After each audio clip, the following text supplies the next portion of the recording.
This is dralvin.com, the business of wisdom where world leaders and thinkers do come to chat. Very fortunate to have Dr. Kara Davis. She has a very powerful book entitled Spiritual Secrets to a Healthy Heart, Uncovering the Roots of America's Number One Killer. You know, as I was going through your book, I was fascinated about the fact that your family had been involved in medicine for years. Tell me about the family business of being involved with wellness and wholeness.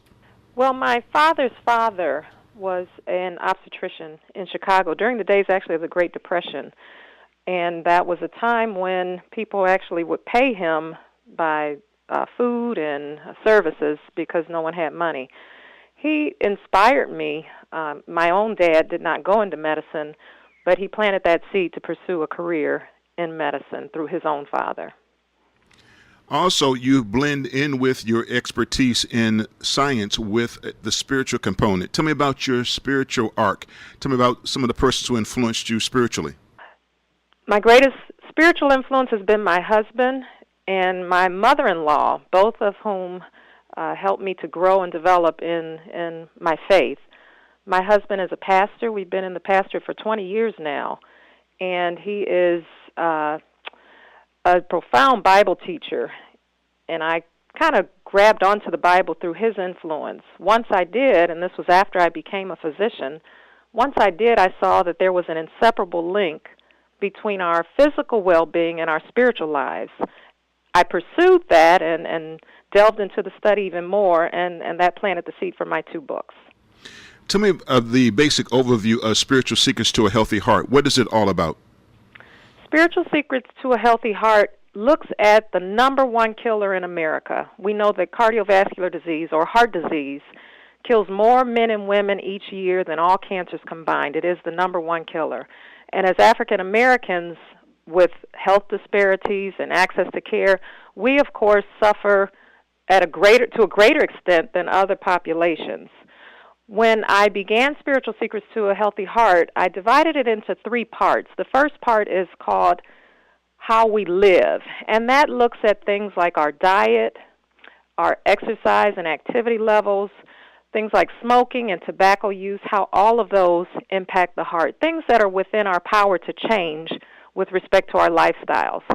The second section is How We Feel, and this section delves more into our spiritual life because we know scientifically, we know from medical research that our emotions, our mental health, our spiritual well-being has a direct impact on our physical life. So when we succumb to things like depression and anger, when we have a pessimistic or cynical disposition, when we're all stressed out with the worries of life, those not only affect us mentally and emotionally, but they give us physical disease as well. Particularly heart disease. There's a direct link, a direct correlation between heart disease and depression, anger, stress, and I delve into these in the book and give scientific evidence that backs it up. The last part is called How It Is. Some things we cannot change, things like our family history, things like high blood pressure and diabetes, and I want to qualify that. We can change high blood pressure and diabetes to an extent, but some illnesses are just part of living. In the last section, I also examine things like medications, supplements, what we can do in terms of procedures to help preserve our heart.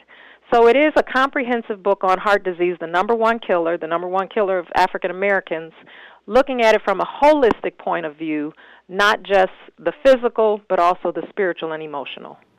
Well, let's look at the section How We Live. Why did you decide to deal with 3 categories in particular, sodium, fats, and carbs? Sodium is, by and large, one of the highest risk factors for disease in this country. We live in a westernized, industrialized society where sodium is in our food that's processed. Unless we're eating fresh foods, we're getting way too much sodium. This is especially important for African Americans because we have a higher rate of hypertension. 78 million Americans have high blood pressure, and those numbers reflect a great percentage of those numbers are African Americans. This high blood pressure is a great risk for heart disease. Until we get a handle on the sodium in our diet and begin to reduce the sodium and at the same time increase the potassium, we will continue to see hypertension as a major health problem in this country. So I dealt with sodium and potassium with respect to hypertension, which is a major risk for heart disease. I look at carbohydrates and their role in type 2 diabetes, which is a second major risk factor for heart disease. And again, African Americans have more type 2 diabetes. That's also related to our body weight, which has, as you know, has increased progressively over the past few decades. And as our body weight has increased, the incidence of type 2 diabetes has also increased, and this is trickling down into our children. Type 2 diabetes used to be an entirely adult problem, but now with our children becoming so heavy, we're seeing type 2 diabetes in children. I speak about fats because there is much confusion with that particular category of nutrients. All fats are not bad. In fact, some fats are beneficial and helpful to the heart. We need to know the difference. Fats that come from animal products are saturated fats, and fats that are man-made, those are the trans fats. Those are detrimental and toxic to the heart. Plant-based fats, on the other hand, fats from nuts and seeds, vegetables, and things like olive oil, those have a heart beneficial effect. All fats can make you gain weight. Fats are high in calories. They're considered calorie-dense food. That's where portion control comes into play. But we need to know the difference in the nutrients we're putting in our bodies so that we put things in our bodies that will edify and strengthen and heal us rather than destroy us. Why do you think for some individuals the word exercise or activity seems to be something that they don't want to add to their life? Talk about the role of activity.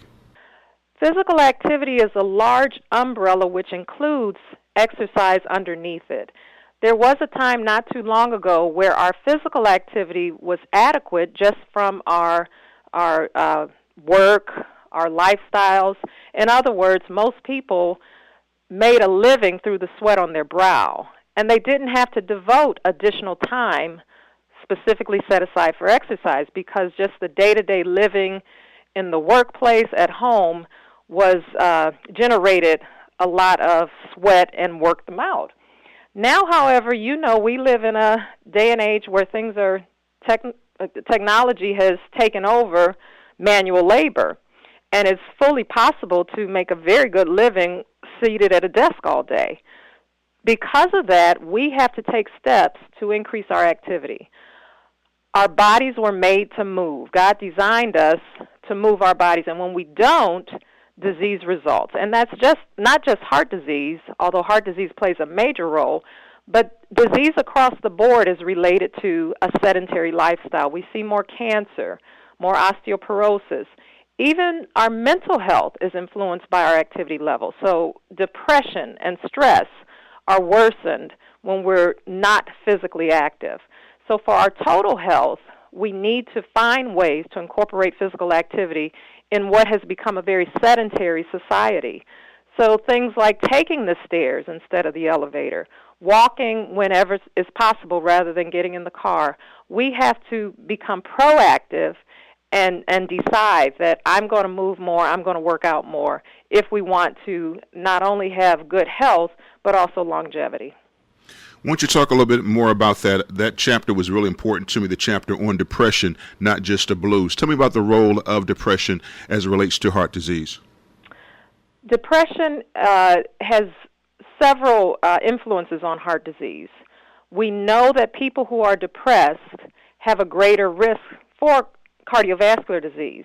But the other side of the coin is when you have heart disease or any chronic illness for that matter, diabetes, cancer, when you have a chronic illness, you are also more likely to become depressed.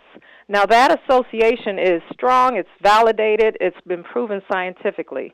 What happens is depression not only will increase the risk for heart disease, but it also impairs our ability to take care of ourselves once we have the disease. So in other words, heart disease requires us to change our diet, to change our activity, to keep medical appointments, to keep track of medications. None of those things can be done effectively when the mind is not working at its optimal. The other problem with depression, especially amongst African Americans, is we have a stigma with mental health. So when I tell patients, I believe you have depression based on these criteria, based on talking to you, African Americans especially don't want to hear that.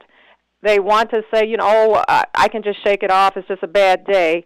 And we're the walking wounded, taking on this mental health, or ignoring our mental health, thinking sometimes even that, all I have to do is pray about it. And of course I believe in prayer, but sometimes we need to take the bull by the horn and treat it as well.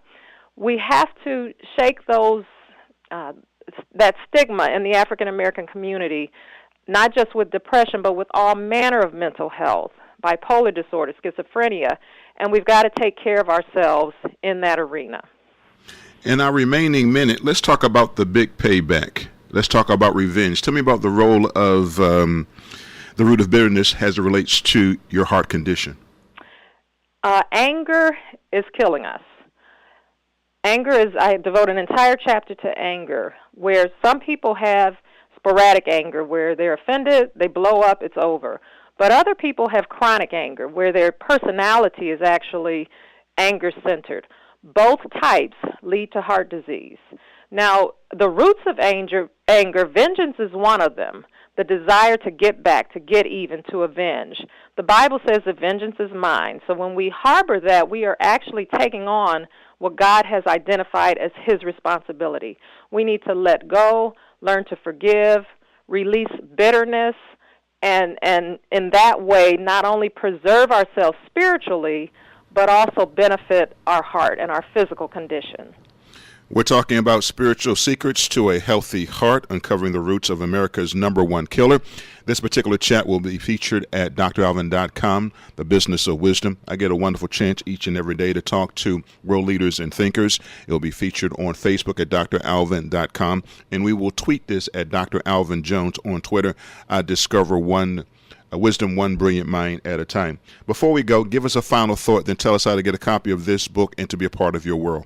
Please visit my website at drkaradavis.com. That's drkaradavis.com. The book is available through bookstores, and also I have a link to Amazon for this book and also my other book. I'm also on Facebook, my Facebook page. Please like me there. It's Dr. Kara Davis. We're doing some great things during Pentecost with weight loss and purifying our bodies. I'll be doing that through my Facebook page. So I look forward to connecting with you in one of those venues. Well, thank you so very much, good doctor. Give my regards to your extraordinary husband, Lance, and your wonderful children. And you continue to have a remarkable and amazing day, okay? Thank you so much. Have a good day yourself.